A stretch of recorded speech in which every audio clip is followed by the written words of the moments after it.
अस्सलाम वालेकुम नाज़रीन, मैं हूँ फैज़ान। लाइव व्यूअर्स, चीन के वज़ीर दफ़ा मिस्टर वी फेंगी ने एक अहम बयान दिया है अमेरिका के ख़िलाफ़ और कहा है कि बुनियादी तौर पर अगर अमेरिका ताइवान के मामले पर बाज नहीं आता, अगर वो सपोर्ट करता है ताइवान को लेकर कि वो उससे आज़ादी में मुकम्मल सपोर्ट करेगा, तो जो चीन है वो जंग से गुरेज नहीं करेगा। यानी अगर उसको इस अपने हिस्से के लिए अगर जंग भी लड़ना पड़ती है तो वो जंग लड़ेगा, और वो जंग उस वक्त तक लड़ेगा जब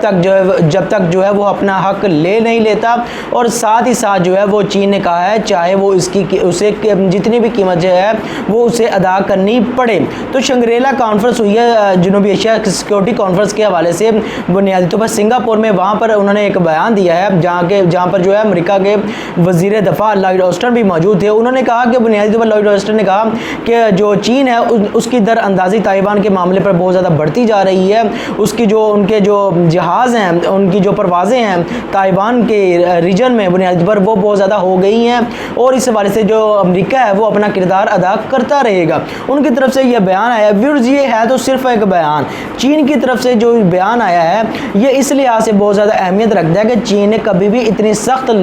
ज़बान जो है वो आज तक इस्तेमाल नहीं की। वो सिर्फ इस तरह का बयान देता रहा है कि जो चीन है वो अपने जो मफादात है उसका तहफ़्फ़ुज़ करेगा बुनियादी तौर पर। अमेरिका को कहता रहा है कि वो उसके मामलात में मुदाखलत ना करे, लेकिन जंग की धमकी दे देना ताइवान के मामले पर जो है वो बहुत ज़्यादा अहमियत रखता है, क्योंकि ये जो अगर जंग छिड़ जाती है तो वो बुनियादी तौर पर पाकिस्तान भी उसकी लपेट में आएगा, क्योंकि पाकिस्तान जो है वो जनूबी एशिया का जो अहम तरीन मुल्क है, और साथ ही साथ पाकिस्तान के लिए चीन उतना ही लाजम है जितना चीन के लिए पाकिस्तान लाजम है। क्योंकि बुनियादी तौर पर अगर इस खित्ते को देखें तो जो अमेरिका है उसके बुनियादी तौर पर जो मफादात वो ये हैं कि उसकी जो फॉरेन पॉलिसी है व्यूअर्स, उसमें ये लिखा हुआ है साफ तौर पर जो चीन है उसका नंबर 1 दुश्मन है, और उसके लिए वो उसको सियासी, मुआशी और अस्करी लिहाज से 3 मुआज़बर पर जो है वो उसको टारगेट करने की, कमज़ोर करने की जो है वो मुकम्मल कोशिश करता है। अगर मुआशी हवाले से अगर हम बात करें तो वो बुनियादी तौर पर उसके बहिरा जनूबी चीन का जो खित्ता है उसमें उसकी तजारत को जो है वो उसमें हडल्स डालने की कोशिश करता है। वहाँ पर जापान बैठा हुआ है, वहाँ पर ब्रुनाई बैठा हुआ है, वहाँ पर जनूबी कोरिया बैठा हुआ है, ऑस्ट्रेलिया और न्यूजीलैंड बैठे हुए हैं। इन तमाम ममालिक और भारत बैठा हुआ है। इन तमाम ममालिक के ज़रिए से जो है अमेरिका जो है अपनी पॉलिसी को इम्प्लीमेंट करता है, और चीन को अस्करी, मुआशी और सियासी लिहाज से जो है वो उसको तमाम तरह से जो है वो नुकसान पहुँचाने की कोशिश करता है। इसी तनाजुब में अगर हम देखें तो वो CPEC को टारगेट करने की कोशिश करता है ताकि अफगानिस्तान के अंदर से जो अमन ना हो, और वहाँ से जो भारत है वो अपनी प्रोक्सीज लगाकर जो है वहाँ पर मुंतकिल करता रहे, और पाकिस्तान को जो है वो ज़्यादा से ज़्यादा जो है नुकसान पहुँचाता रहे। तो ये उसका एक पूरा एक प्रोग्राम है जिसको वो टारगेट करता है। अफ्रीका में जाकर जो है अगर चीन सरमायाकारी करता है तो वहाँ पर जाकर अमेरिका उसको टारगेट करता है। अगर अमेरिका जो है चीन जो है वो मशरकी यूरोप में जाकर अपनी सरमायाकारी BRI का जो उसका मंसूबा है उस वाले से करता है तो वहाँ पर जाकर उसको टारगेट करता है। बहरहाल ये व्यूज़ उसके एक मुख्तलिफ पहलू हैं जहाँ पर जो है वो उसको टारगेट करने की कोशिश करता है चीन। अब ताइवान एक ऐसा मामला है जो कि हज़ार बरस से जो है वो चीन का हिस्सा रहा है, लेकिन बाद में हम देखते हैं कि जंग अजीम दोम के बाद जो है वो जापान की फ़ौजें यहाँ से कुछ अर्सा जो है वो इनका ताइवान पर एक कब्ज़ा रहा है। उसके बाद जंग अजीम के दोम के बाद निकल गई है। उसके बाद जो वो चीन इसको अपना हिस्सा ही तस्वर करता रहा है, क्योंकि चीन की आबादी चीन से निकलकर जो है वो ताइवान में आबाद हुई है, लेकिन कुछ वक्तों से बुनियादी पर अमेरिका उसको सपोर्ट कर रहा है, और अमेरिका की सपोर्ट के ज़रिए वहाँ की जो एक मकामी हुकूमत है वो एक तरह से चीन से आज़ादी की जो है वो उम्मीदवार है। लेकिन चीन के लिए जो ताइवान का खित्ता है वो बहुत ज़्यादा अहमियत रखता है, क्योंकि व्यूअर्स उसकी अहमियत इसलिए रखता है कि जो अमेरिका है उसकी जो फ़ौज है वो 3 हिस्सों में गो के उसके बहरी बेड़े तो दुनिया में हर तरफ मौजूद है, वो जर्मनी में मौजूद है, लेकिन उसकी सबसे ज़्यादा जो फ़ौज है वो 53,000 के करीब जो है वो हर वक्त जो उसकी फ़ौज मौजूद रहती है वो जापान के अंदर मौजूद रहती है। इसी तरह 35,000 के करीब जो उसकी फ़ौज है वो शुमाली कोरिया में जो है वो मौजूद रहती है। इसी तरह जर्मनी में भी उसकी एक बड़ी फ़ौज की एक तादाद मौजूद रहती है, और मुख्तलिफ जो खित्ते हैं हर खित्ते में उसकी जो है फ़ौज वो या उसकी हम कह सकते हैं कि जो फ़ौजी बेसिस हैं वो बुनियादी तौर पर कायम है। लेकिन ये चीन को टारगेट करने के लिए 53,000 की फ़ौज वो जापान के अंदर रखी है। जापान को वो अस्करी लिहाज से, माली लिहाज से उसकी मदद करता है। जनूबी कोरिया की बात करें तो वहाँ पर उसने 35,000 की जो है के करीब फ़ौज रखी हुई है, उसको अस्करी और माशी लिहाज से वो मजबूत करता है। तो इस हवाले से जो है वो बुनियादी तौर पर ये खिता जो है वो अमेरिका जब चाहेगा वो जंग में झोंक देगा, उसमें जो किरदार है वो उनको इस्तेमाल करने की कोशिश करेगा। वो किरदार कौन कौन से हैं व्यूअर्स? वो भारत है सबसे बड़ा किरदार, उसके बाद अगर हम बात करें जापान है, जनूबी कोरिया है और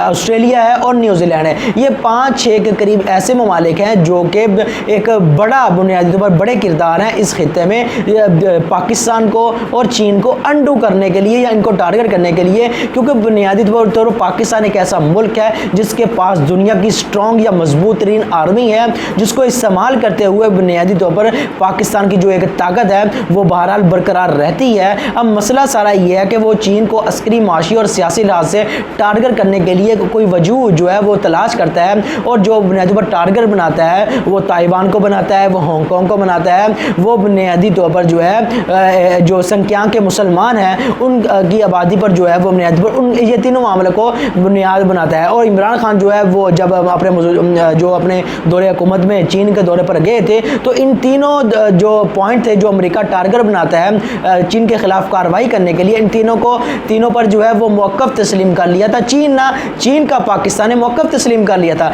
ये एक ऐसा मामला था जो कि चीन के लिए बहुत ज़्यादा खुश आइन था, और साथ ही साथ चीन ने कहा कि वो दरहकीकत जैसा कि कश्मीर पर अपना पहले से जो पाकिस्तान का मौक़िफ़ है तो वो तस्लीम करता था, अब जो है वो मुकम्मल तौर पर जो है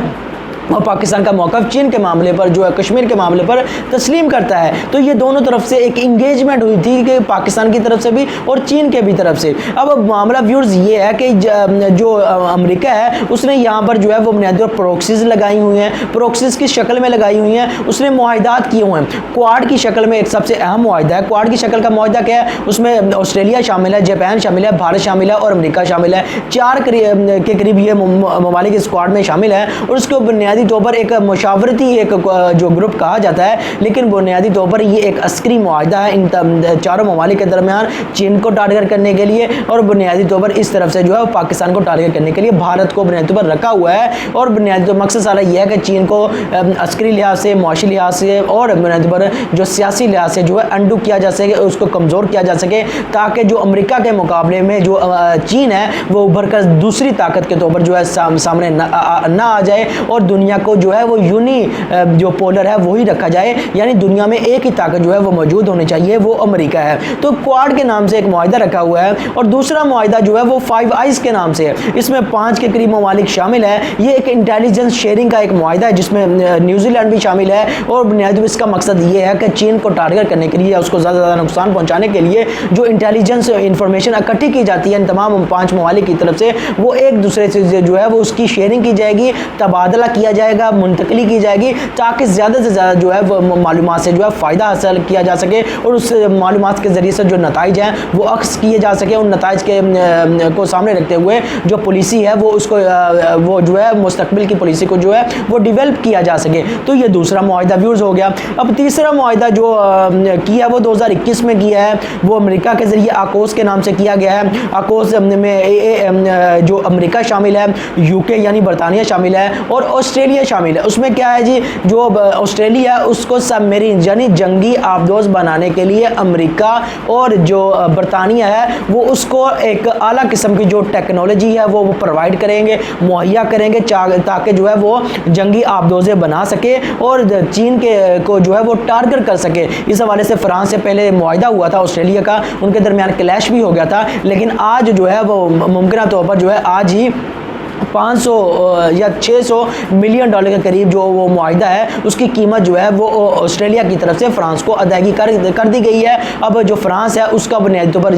उन्होंने मुंह बंद कर दिया है, लेकिन बुनियादी तौर पर मकसद वहाँ पर सिर्फ यही है कि चीन को टारगेट करने के लिए ये एक मुआहिदा किया गया था जिसे आकोस के नाम से जानते हैं। तो व्यूअर्स ये 3 मुआहिदे जो है वो बहुत ज़्यादा अहमियत रखते हैं। एक 5 आइज़ के नाम से जो कि बुनियादी तौर पर एक इंटेलिजेंस शेयरिंग का एक मुआहिदा है, दूसरा मुआहिदा क्वाड के नाम से है जो कि एक अस्करी मुआहदा है, और तीसरा मुआहदा जो है वो आकोस के नाम से है, जो कि पिछले 2021 में किया गया है। वो भी बुनियाद पर एक अस्करी, एक जोहरी मुआहदा है, जो कि ये तमाम ममालिक एक दूसरे की मदद करेंगे। मकसद सिर्फ ये है कि चीन को जो है वो टारगेट किया जा सके, अब चीन की तजारत को कम किया जा सके। मकसद सारा ये है कि जनूबी चीन में जो चीन तजारत करता है वो 10,000 किलोमीटर फासला तय करके आता है। अगर पाकिस्तान के अंदर सी पैक जो है वो उसका BRI का जो एक बड़ा मनसूबा है, उसमें सी पैक उसका एक जुज़्व है। अगर सी पैक अगर बहाल हो जाता है तो दर हकीकत पाकिस्तान के सामने जो है वो मशरिक़ वुस्ता है, साथ उसके सेंट्रल एशिया है, आगे उसके बुनियादी पर थोड़ा आगे चले जाएँ तो यूरोप मौजूद है। तो इसके पाकिस्तान के पास जो है गवादर की बंदरगाह होने से जो है एक बड़ी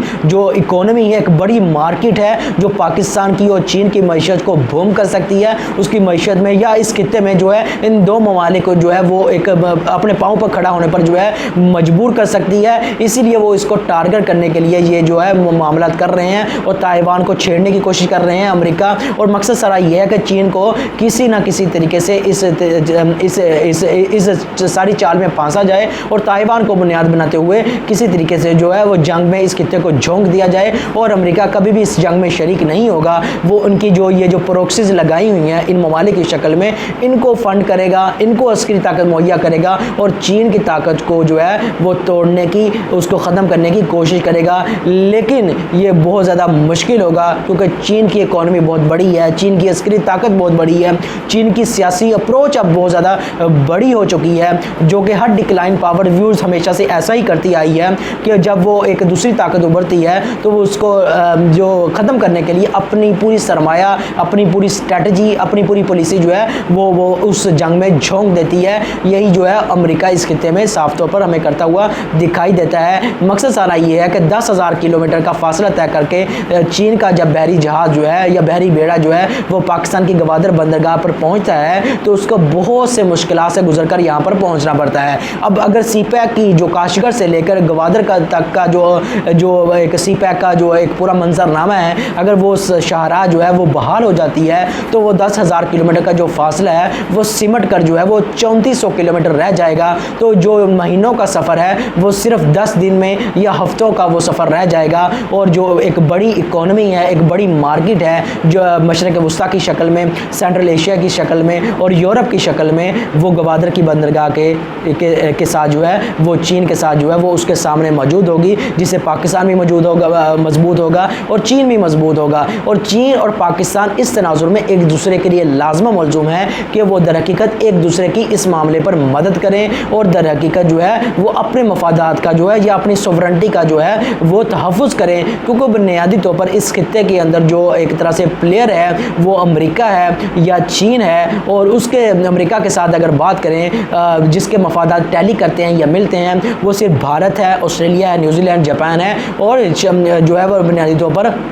जनूबी कोरिया है। अगर इस खित्ते में दो ममालिक मफादात मिलते हैं वो सिर्फ और सिर्फ जो हो सकते हैं वो बुनियादी तौर पर चीन है और पाकिस्तान है। और क्योंकि पाकिस्तान की कोई जो स्ट्रेटजिक जो पोजीशन है वो कुछ ऐसी है कि पाकिस्तान इस तमाम सिनेरियो में एक अहम पोजीशन इख्तियार कर जाता है। इसलिए भारत को पाकिस्तान के लिए रखा हुआ है कि भारत को पाकिस्तान के ज़रिए जो पाकिस्तान को जो है भारत के ज़रिए टैकल किया जा सके। तो इस सारे सिनेरियो में ये मामला जो है वो हाइप क्रिएट कर सकता है, क्योंकि यूक्रेन के मामले पर जो है जैसे ही नज़र हटी है, जैसे ही मामला थोड़े से ठंडे हुए, अमेरिका जो है वो अपनी असल पोजीशन की तरफ यानी जनूबी एशिया या जनूबी चीन के खित्ते को कमज़ोर करने की तरफ, अपनी पॉलिसी की तरफ जो है वो वापस आता हुआ दिखाई दे रहा है। तो व्यूअर्स मेरी आपसे गुजारिश है चैनल को सब्सक्राइब करें, लाइक करें, बेल का आइकॉन जरूर दबाएं। आपका बहुत बहुत शुक्रिया। खुदा हाफिज़।